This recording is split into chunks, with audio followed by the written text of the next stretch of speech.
Hi, I'm Mrs. Maley, art teacher at Murray Middle School. Join me as I share fun and creative ways for you to make your own artworks. Welcome to the art room. Today I'm going to show you how to make these origami frogs that actually jump. Origami is the Japanese art of paper folding. Did you know that frogs are considered good luck in Japan? And that the word frog actually means return in Japanese, symbolizing good fortune returning back to you. This is a really fun project, so let's hop to it.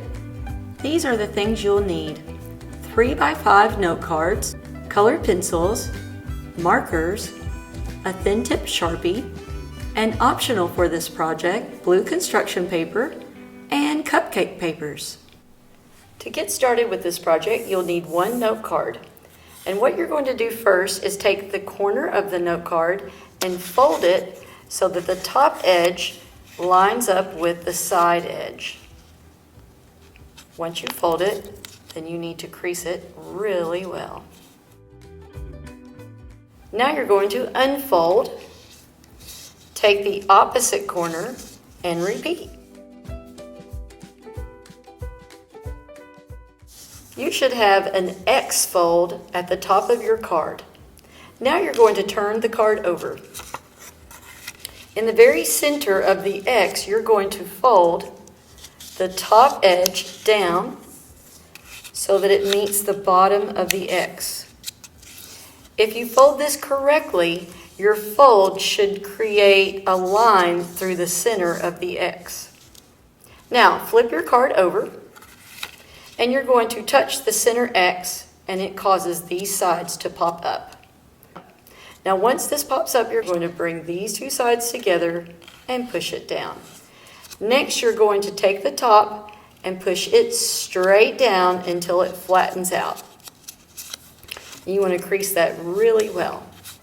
Next, you're going to take the side and bend it upwards. And it can go all the way up to the top or it can go out. These are actually going to be the front legs of the frog. So you decide where you want that to go. It just needs to be bent up. However you bend up the left side, you want to repeat that on the right side.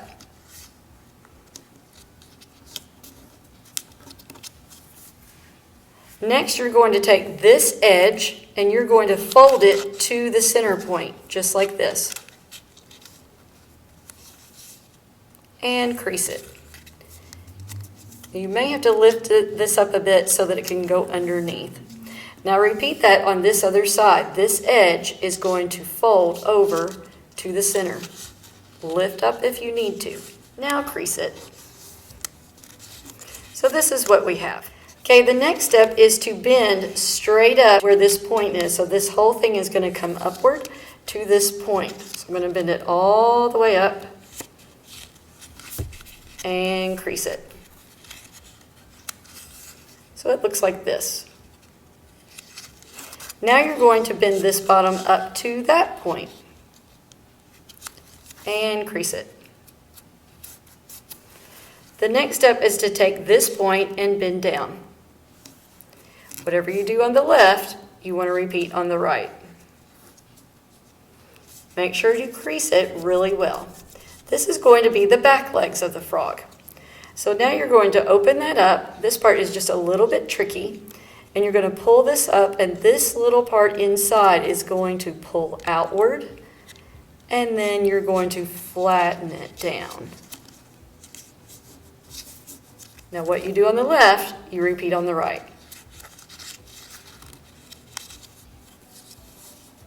I say this shape looks like a boat when you do that properly. Okay, now the next step is to bend these corner pieces down to form the back legs. So you do that simply by bending them straight down like so. Now remember, you want each leg to look alike. So however you bent that downward, you want to bend the other side the same. You want to make that be symmetrical. And crease.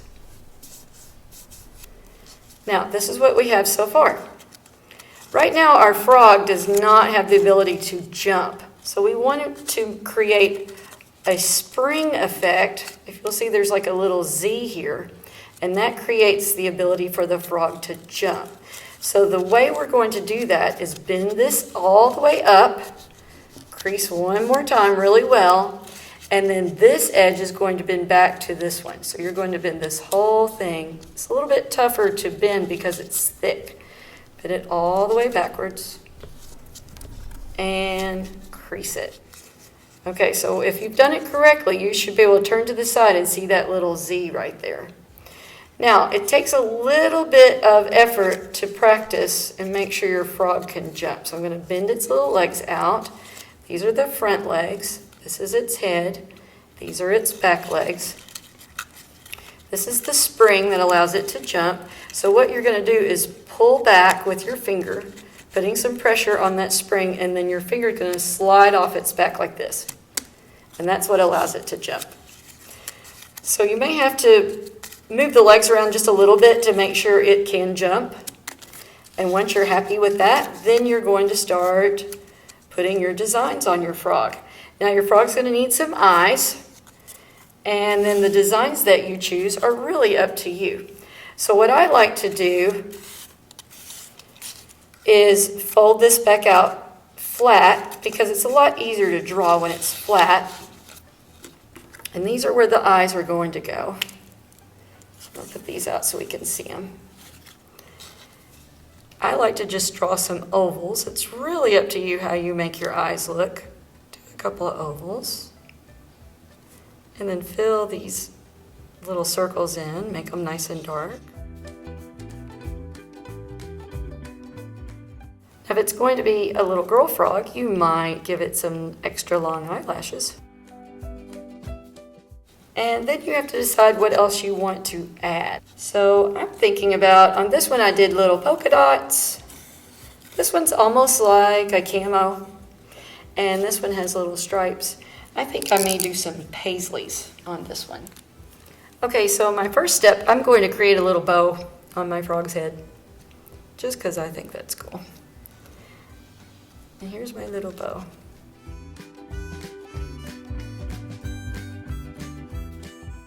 And then some little nostrils. Then I'm going to start drawing my little paisleys. Paisleys are almost like little teardrop shapes.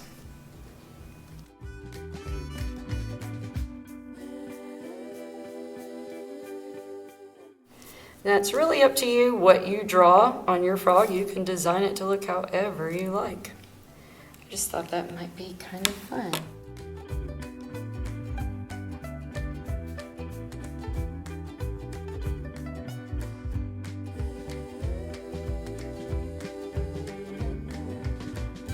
Now once you have the top of your frog done, you can flip it over and repeat whatever designs you want on the back as well.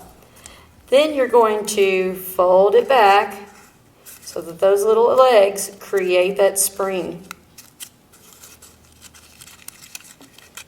And you have your little frog. So this is a little game board that I created. I just cut the blue construction paper into little oval shapes and the little cupcake papers so they look like little lily pads.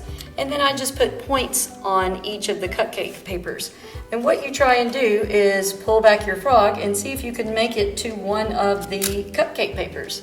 And if you do, you get those points. Here's another game option. On the blue papers that I cut out to represent water, I put points. So what you try to do is jump your frog to get those points. These origami frogs are really fun to make and even share with others. I hope creating your origami frog brings you joy and good fortune.